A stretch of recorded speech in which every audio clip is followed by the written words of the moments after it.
magical bookshop, a mafia king, a wedding she never meant to crash. Bailey Sutton falls asleep reading a choose-your-own romance and wakes up in the story, wearing the wrong dress, at the wrong wedding, married to the wrong man. Devon Challour is a French mafia king who rules his territory with ice and iron. He doesn't believe in accidents. He doesn't believe in love.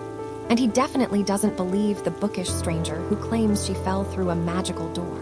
But someone murdered his real bride. And Bailey, clumsy, kind, completely out of her depth, might be the only one who can help him find the killer. The problem, the more time she spends with the king, the harder it is to remember she's supposed to be finding her way home, while unraveling a conspiracy that threatens both of their worlds. Accidental marriage, grumpy sweet hero, bookworm heroine, trips into love, a fast-paced, slow-burn portal fantasy romance set in modern-day New England. This audiobook version also includes the story of Olympus Bewitched, written by Marion T.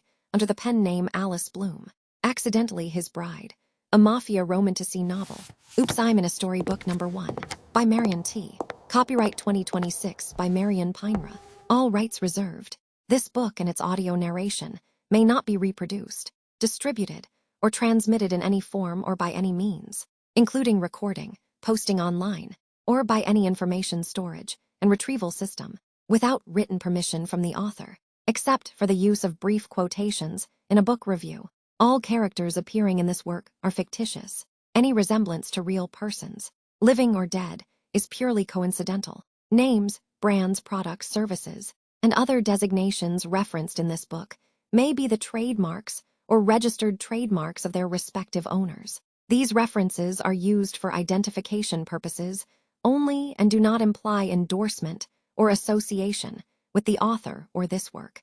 Chapter 1. The moment I step out of Love's studio, I put my earbuds in. It's instinct at this point. Something bad happens. I reach for a book. It's been that way since I was 8 years old and figured out that stories were better than real life. Or at least, better than the version of real life that involved my father's voice shaking the walls and my mother's silence filling up all the spaces in between. Books were my door out. Still are. Today's door is Olympus Bewitched by Alice Bloom. I've listened to it so many times I've lost count. But that's the point. I don't need surprises right now. I need Blair and her awkward crush on Mr. Handsome and the cozy magic of Silver Mist. I need a world where self-taught witches solve crimes and the mysterious man at the diner counter turns out to be worth all the pining. The narrator's voice fills my ears, warm and familiar, as I start walking. Magnetic hazel eyes collided with mine, and I quickly snapped my head back. As mortifying as it was to admit, having our gazes meet was already more excitement than I could handle. I smiled despite everything. Blair is such a mess. I love her for it. My feet carry me down the sidewalk while my mind stays in Panda's diner, watching Blair try not to combust from the sheer proximity of a beautiful man. I'm not really paying attention to where I'm going. That's the whole point of this. To not be here, in my body, on this street. In this city where Marilyn Houston just walked back into my life with a designer engagement ring and a smile that said I remember exactly who you are. And isn't this fun? It's not fun. It's the opposite of fun. But I'm not going to think about that right now.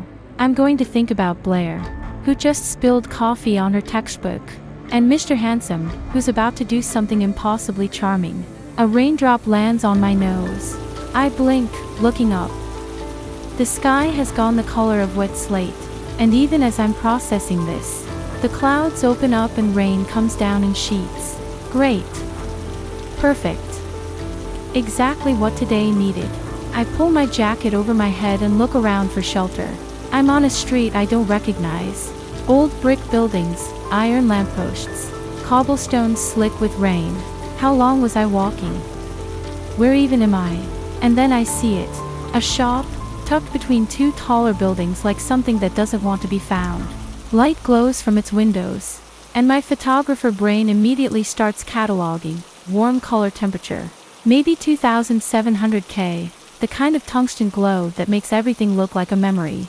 The buildings on either side cast long shadows over the entrance, but the window itself is lit from within, drawing the eye exactly where it wants you to look. Someone designed this. Someone understood that light reveals and shadow conceals.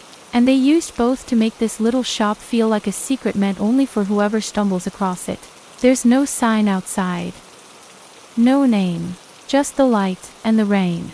And the strange pull in my chest that makes me pause the audiobook and take out my earbuds. The rain is soaking through my jacket now. I should find a coffee shop, something normal.